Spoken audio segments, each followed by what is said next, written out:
بسم الله الرحمن الرحیم. قدرمندو لیدونکو او اوریدونکو او ګرانو هیوادوالو سلامونه احترامات مې ومنئ. نن 2 جنوري کال 2018 چې د جمعة المبارک سره سمون خوري ستاسې په خدمت کې حاضر یم. د نن ورځې برنامه کې سیمه‌ییز نړیوال او د خیبر پښتونخوا او بلوچستان نه راپورونه سره ستاسو حضور کې حاضر یم. دا به ستاسو سره تقدیم کوم.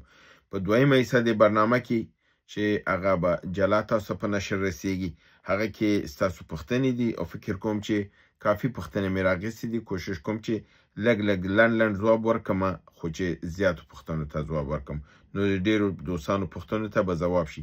د نن پرون ورځې برنامه چې کوم یو شوې ده، د هغې پوښتنې مې لا نه دي راخیستې. هغې ته تشویش مه کوئ، هغه زه ګورم.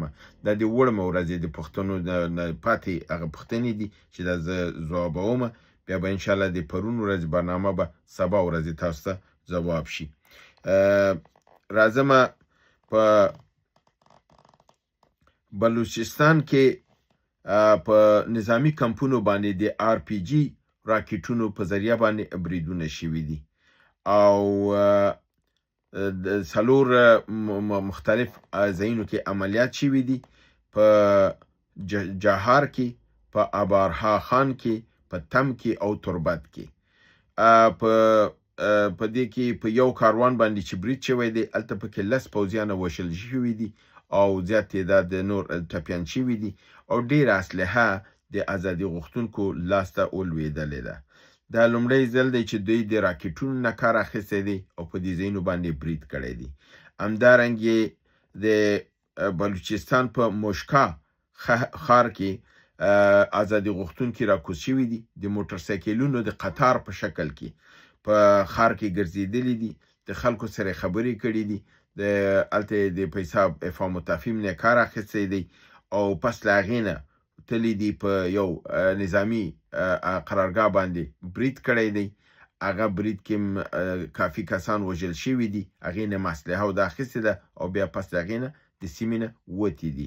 نو دا د بلوچستان په سطح باندې چې دا دغه یو ځای کې هغه 4 عملیات چې وو په جهار او ابارها خان کې او تم کې او تربت کې، او دلته په دې موشکا په سیمه کې دلته وایي 3 بریده شوي دي. نو په دې دغې سره په بلوچستان کې مجموعاً 7 لوی بریدونه شوي دي او په دې بریدونو کې کافي تلفات یې اړولي دي او د هغې نه څه غنیمت چې لاسته ورغلی هغه یې اخیستې دي، تللی دي.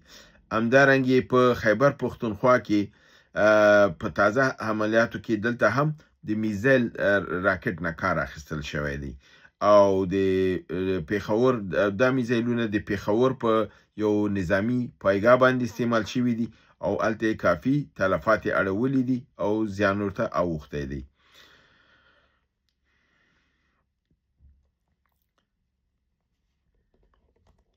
همدارنګې د TTP خپل په د تیر کال راپور خپور کړی دی او په دې عین حال کې دغه راپور چې دی د پاکستان د دغې د خوا نه هم دا راپور دغه شوی دی، د منازعاتو د ادارې د خوا نه، او بیا د پاکستان د ډان اخبار هم په دې باندې خپل راپور دغه کړی دی، نشر کړی دی چې په تیر 2015 کې پاکستان پوځ ته او نورو امنیتي قواو ته او ملکینو ته څومره صدمه رسېدلې ده. ویل کېږي چې د TTP د خبر په اساس باندې 3800 پاکستاني پوځیان وژل شوي دي په 2015 کې، 3503 حملې شوي دي، 3813 امنیتي کسان وژل شوي دي، همدارنګې 3481 تنه زخمیان شوي دي، 196 تنه نور هغه دي چې دوی ژوندي نیولي دي او د سیف محفوظ ځای ته یې وړي دي. محفوظ ځای کې نه مطلب دا دی چې هلته تحقیق خو دا شوی دی، بعضې چې دي بیرته اعدام شوي دي، بعضې چې دي هغه بخښل شوي دي. په مجموعي توګه باندې 3860 په ملکي عوامو خلکو کې یعنې مرګ ژوبله اوښتې ده همدارنګې امنیتي مرزي قواو ته 1899 دا هغه احصایه خو د ټي ټي پي وه، دا احصایه د ډان اخبار ده. نو دا دواړه مې سره یو ځای کړي دي، تاسو یې زه وړاندې کوم. د امنیتي سرحدي مرزي قواو کې 1899 وژل شوي دي، پولیس 1415، د استخباراتو غړي 201. په د 2015 کې په وزیرستان شمالي کې 244 عملیات شوي دي، په وزیرستان جنوبي کې 242 عملیات شوي دي، په بنو کې 199 عملیات شوي دي، دیره اسماعیل خان کې 198 عملیات شوي دي، لکه مروت کې 117 عملیات شوي دي. دا هغه غټ دغه نورو چې په پنجاب کې عملیات شوي دي، په حدود 40 عملیات هلته شوي دي، همدارنګې په کراچۍ کې عملیات شوي دي، او نورو سیمو کې هم چې باجوړ دلته ساحه ما تاسو نه وه، د کوروم ایجنسي، د خیبر ایجنسي، په دې ټولو کې عملیات شوي دي. خو دی هغه ډېر او غټ یو چې دلته دا عملیات شوي دي. په مجموع کې د جولای په میاشت کې 2015 کې 360 عملیات شوي دي، په اګست کې 556 عملیات شوي دي، په سپتمبر کې 359 عملیات شوي دي، او همدارنګې په اکتوبر کې 349 عملیات شوي دي، چې په دې رقم ته پوځه ضرر رسېدلی. او د دې شي څنګه چې ما اوس تاسو ویلي چې په بلوچستان کې هم د راکټ نه کار اخیستل شوی دی، او په خیبر پښتونخوا کې دا امید شته دی چې 2016 کې به دوی د دافع هوا به هم ترلاسه کړي، او دوی به بیا د پاکستان جهازونه به هم وهي، او په دې رقم ته دا جنګ به دویم سټیج ته انتقال شي. او کله چې دا دویم سټیج ته انتقال شي، یعنې اوچتې درجې ته، نو د پاکستان پوځ به بیا د ماتې سره مخ شي، بیا به په هوایي به راتلی نه شي، او د ځمکې د دوی زور نه رسیږي.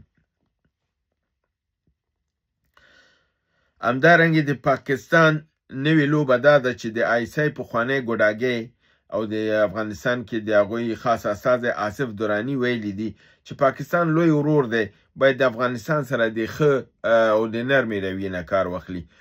دا ګوډاګی اوس دا چلونه په منګه وهي. افغانان اوس هوښیار شوي دي چې ته ګوډاګي ته اوس دا خبره کړې ده چې ته دا پاکستان چا لوی ورور منلی دی؟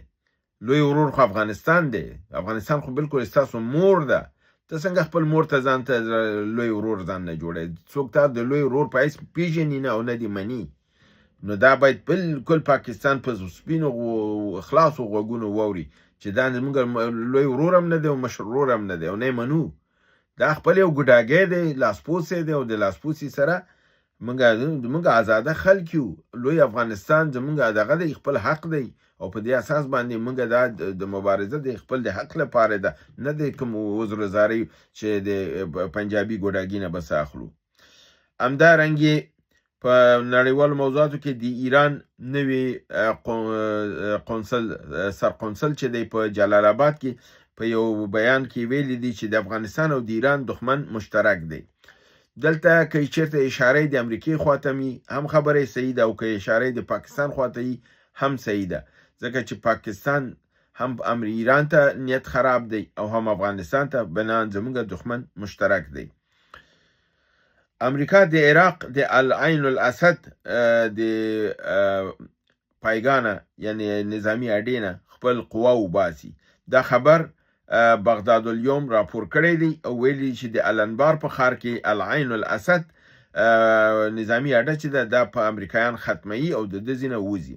په فعلا په عراق کې د امریکانو 2500 فوجیان دي چې د 2014 نه هلته په حساب دغه استوګن دي. بله پایګاه د دوی 2 پایګاګانې نور هم لري چې پایګاه د الحریر ده، او یو بل ده چې میدان هوایي بغداد هوایي ډګر دی چې هلته مې دی پایګاه ده، او دا هلته دغه شوې ده. همدارنګې روسیې ادعا کړې ده چې صرف د دسمبر یعنی دسمبر 2015 په میاشت کې دوی د یوکراین 6503 ډرون تیاري رانسکوري کړي دي. همدارنګې امریکا د اسرائیل سره د ایران په سر د برید کولو ته په یو نیټه باندې اتفاق ته نه دی رسېدلی، ځکه چې هغې ته نه وخت غوښته، او دوی ته دا خبره نه ده ورسره دغه کړې منل شوې لا تر اوسه. خو د ټرمپ د امریکې امنیتي شورا راغوښتې ده، هغوی سره خبرې کوي او ایران ته خبر استولی دی چې ستا په هکله موږ ډېر زر تصمیم نیسو او برید ته امادګي نیسو. همدارنګې د افغانستان د میدان وردک په دغه کې ښار کې یو ډرون رانسکور شوی دی، خو دا معلوم نه دی چې دا ډرون د چا و، د کوم ځای نه راغلی او په کوم هدف راغلی و، خو رانسکور شوی دی او هغه د اډانچه یې ورته اخیستې ده. نو دا دغه هم دی او دا خبر هم دی چې 2026 کې به د ازادي غوښتونکي او مجاهدین به د هوایي دفاعي د سیستم سره به ملابس شي او په دې سره به د پاکستان سیستم کاملا له منځه ولاړ شي. آخري خبر دا دی چې د اکرام الدین سری د جمهوریت د دور د جنرال په وژنه کې د پاکستان د آیسای لارې نښې دغه معلومې شوي دي او په هغې باندې اوس فعلا دغه معلوم دی چې خبر دا افشا شوی دی چې آیسای د جنرال سری سره او د دې دوه نورو ملګرو جنرالانو سره چې په ایران کې میشته دي تماس نیول شوی و او دوی ته دا دعوت ورکړل شوی چې دوی باید پاکستان ته راشي او دلته به د استوګنم شي او به هغې نه به دوی ته اسلحې او د دې برابرۍ وشي تر څو دوی بیرته افغانستان کې لاړ شي او د نظام په مقابل کې وجنګېږي، چې دا پیشنهاد جنرال سری او د هغې دوه ملګرو نور رد کړی و او د دې په نتیجه کې پاکستان آیسای دا ترور کړی دي. د دې په ترور کې نه د اسلامي جمهوریت کوم لاره شته دی او نه د طالبانو، او طالبان وایي چې د دې کوم ګټه نشته دی چې د بیرون مشت افغانانو ته دی لاړ شي او بیا کوم دومره غټ ګواښ هم د سری نه وجود نه درلوده چې دی لاړ شي هغه ووژني. نو بنان دې کې د پاکستان څو هدف دا دي، یو دا دی چې افغانستان بدنامه کړي، ایران بدنامه کړي ځکه ایران کې قتل شوی دی. بله خبره دا ده چې مخالفینو ته دا پیغام ولیږي چې که زما خبره نه منئ نو د داسې ګواښ سره مخ کېږئ، سره هم درته وهمه. نو پاکستان په جنایاتو باندې لاس پورې کړی دی او دا باید د مخالفین هم په دې پوه شي چې پاکستان سره دوستي د دوی د خپل ژوند په سر ده، وژنې به پاکستان، تهمت به په اسلامي امارت او په نورو باندې وي. په دې اساس باندې د دې شي نه ډډه کول پکار دي او خپل د وطن سره صادقانه راشي، خپل افغانستان خپل ورونو سره کینی او نږدې نه خبرې وکړي او د جنګ نه لاس واخلي. هیله ده چې برنامه وګورئ، خوښ کړئ او دوستانو سره شریکه کړئ. تر بل برنامې چې تاسو حضور ته حاضرېږم، تاسو په لوی پروردګار د عالمینو سپارم. وما علینا الا البلاغ.